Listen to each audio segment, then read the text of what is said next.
on va continuer à discuter ensemble autour du thème qui nous intéresse ce soir, donc du pillage au péage numérique, quelle solution? Nicolas Boilly, même question, parce que j'ai vraiment envie, vous êtes 3 acteurs métiers, d'avoir votre lecture de cette première table ronde. Qu'est-ce que vous avez retenu?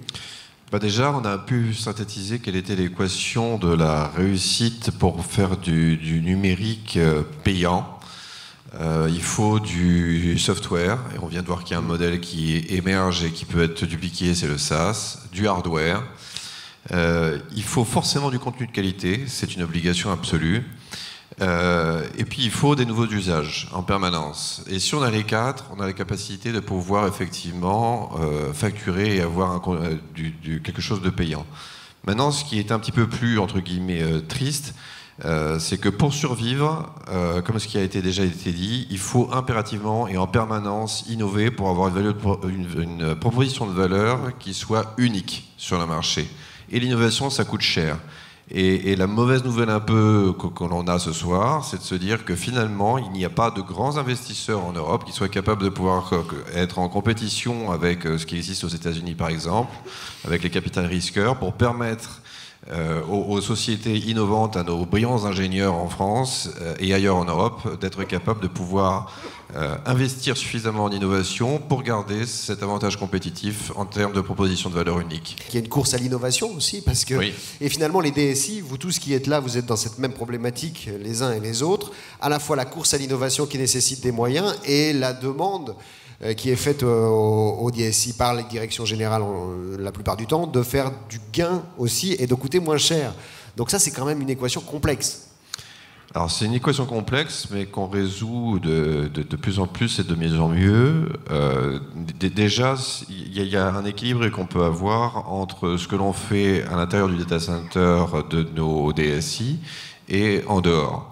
La différence, elle se situe au niveau du coût de la plateforme digitale que l'on va être amené à utiliser, parce que de toute façon, il y a des choses très bien qui se passent dans le code public, et puis il y a des contraintes qui sont liées au fait que dans nos data centers, dans nos entreprises, il y a des choses qui sont très intéressantes, qui sont liées à la compliance, qui sont liées à la sécurité, qui sont liées à la latence dont on a besoin pour faire tourner nos plateformes. Et on est tout à fait capable de pouvoir joindre le meilleur des deux mondes entre ce que le cloud public nous offre en termes de flexibilité et de gains en termes de coûts, avec un paiement à l'usage, et en même temps la possibilité d'avoir ce que l'on propose et ce qui nous est nécessaire pour fonctionner, parce qu'on est soumis à des contraintes légales dans un secteur de l'assurance, de la banque ou ailleurs, ou des enjeux de sécurité, et on peut très bien mettre à disposition dans un data center client une plateforme, par exemple dans le domaine des données, de type Hadoop, où on définit le design, la mise en œuvre, le maintien en condition opérationnelle, la gestion des opérations, tout ça sur un paiement à l'usage. Donc là, il y a déjà le fait de pouvoir mettre à disposition quelque chose qui est dans le meilleur des deux mondes et qui est financièrement très attractif. Dans le même temps, il y a aussi l'utilisation du cloud public qui reste très intéressant pour pouvoir diminuer les coûts, mais ce n'est qu'un catalogue qui ne répond pas à tous les besoins, d'où la nécessité d'avoir aussi une plateforme digitale avec un paiement à l'usage dans le data center.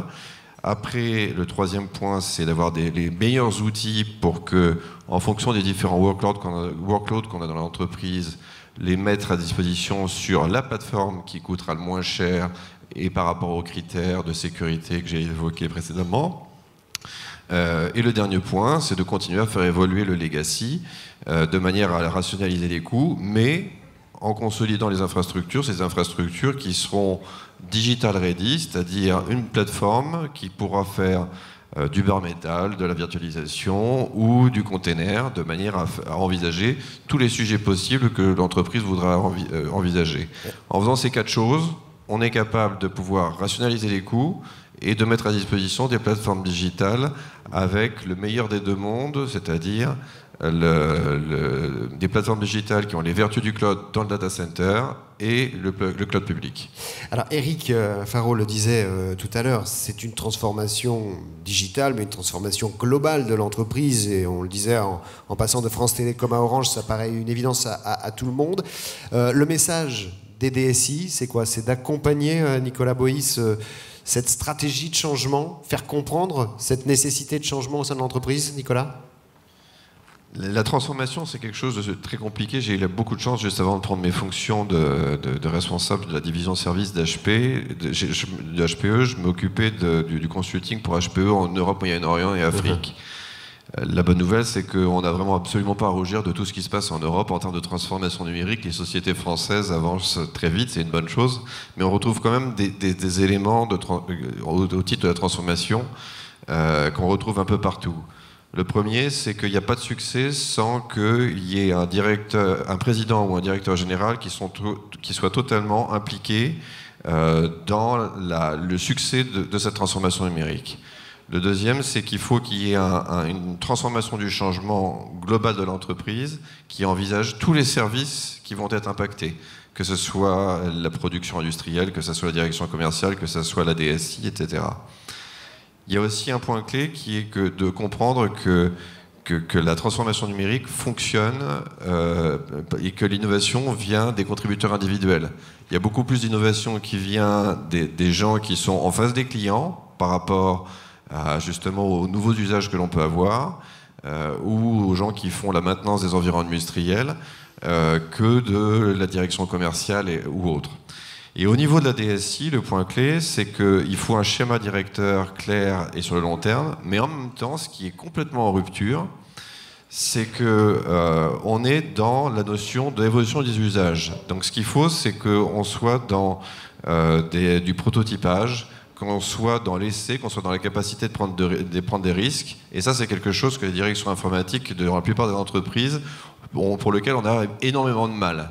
Ça fait 5, 10, 15 ans que le fait de dire de faire du prototypage, de faire des essais, et la notion de dire oui, je prends des risques et je peux me tromper, c'est quelque chose qui n'est pas envisageable. Dans le digital, sur la base de la construction des nouveaux usages pour nos clients, nos fournisseurs, nos partenaires, on ne peut pas faire autrement.